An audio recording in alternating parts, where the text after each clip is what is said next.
¿Qué es una parábola?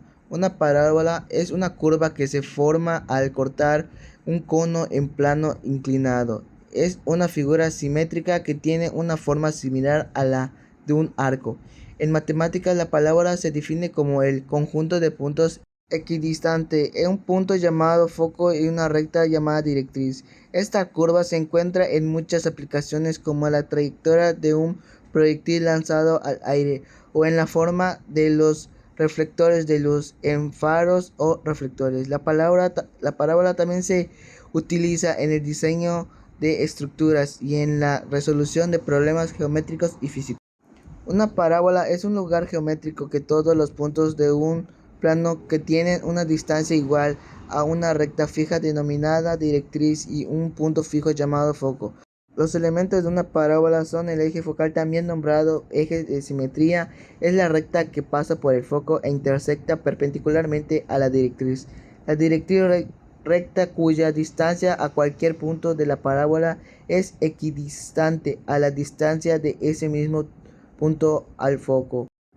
El vértice es el punto B en el que se une la parábola con el eje focal. El foco es el punto fijo F que se halla sobre el eje de simetría. Lado recto es la cuerda paralela a la directriz que pasa por el foco y su distancia es de 4P. Parámetro, designado comúnmente con la letra P, se refiere a la distancia que existe entre vértice y el foco, la cual es igual a la distancia entre vértice y la directriz. Hay dos tipos de parábola: la parábola vertical, que es la común y se abre hacia arriba o hacia abajo; la parábola horizontal, que se abre hacia la izquierda o hacia la derecha. Una elipse es una curva cerrada y plana que se define como el conjunto de puntos en un plano donde la suma de distancias a dos puntos fijos es constante. Esos puntos fijos se llaman como focos, que pues algunos elementos de una elipse pues es el eje focal de la recta que pasa por focos, el eje mayor del segmento que contiene el eje mayor de la curva, el eje menor del segmento que contiene eje menor de la curva, el centro de simetría, que es el punto de intersección de los ejes de simetría. Pues la elipse se puede dibujar con el compás, que después se toman con puntos al azar con el eje mayor. Se toma la distancia desde el extremo del eje mayor a cada punto. Se trazan arcos con el compás haciendo centro en cada foco. Se cruzan los arcos trazados anteriormente. Se repite la operación hasta obtener los puntos de la elipse. Una elipse se puede construir, se construye pues se colocan dos chinchetas en los focos de la elipse, se pasa un cordel por las chinchetas, se pasa un lápiz por el cordel manteniéndolo tenso y se dibuja la elipse.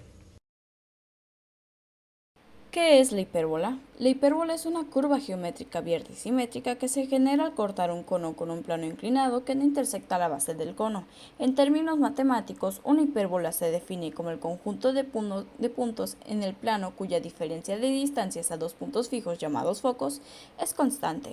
Cuando la hipérbola está centrada en su origen, es decir, 0,0, su ecuación estándar depende de la orientación de sus ejes principales, los cuales son la hipérbola horizontal, que abre hacia la derecha e izquierda, y la hipérbola vertical, que abre hacia arriba y abajo. Los elementos principales de la hipérbola son el centro, que es el punto 0,0, es el origen y el centro de la hipérbola; el semieje principal, que es la distancia desde el centro hasta cada vértice. Después está el semieje secundario, que es el relacionado con la pendiente de asíntotas. Después están los focos, los puntos fuera de vértice.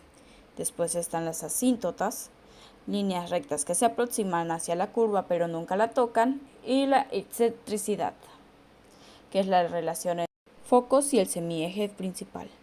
La hipérbola tiene varias aplicaciones prácticas en la vida cotidiana debido a sus propiedades geométricas y matemáticas. A continuación te presento algunos ejemplos del uso cotidiano de una hipérbola centrada en el origen. Los reflectores de las antenas parabólicas. Las parabólicas se utilizan para diseñar antenas de radio y televisión. Su funcionamiento en una antena parabólica suele incluir un reflector secundario en forma de hipérbola que refleja las señales hacia otro foco. Este diseño maximiza la eficiencia de la recepción y transmisión de la señal. En astronomía, las trayectorias de cometas y satélites. En astronomía, algunos cometas y objetos espaciales siguen a trayectorias hiperbólicas cuando pasan cerca de un planeta o estrella. Su funcionamiento en la fuerza gravitacional de un objeto masivo altera el camino de los cuerpos formando trayectorias en forma de hipérbolas si el objeto no queda atrapado en la órbita. En localización acústica, sonar y ultrasonido. Los dispositivos de sonar o ultrasonido utilizan la diferencia de tiempos de llegada de las ondas sonoras para localizar un objeto. ¿Cómo funciona? Dos sensores de sonido, es decir, los focos, detectan una señal. La diferencia de las distancias desde estos focos permite determinar la posición exacta de un objeto usando las ecuaciones hiperbólicas.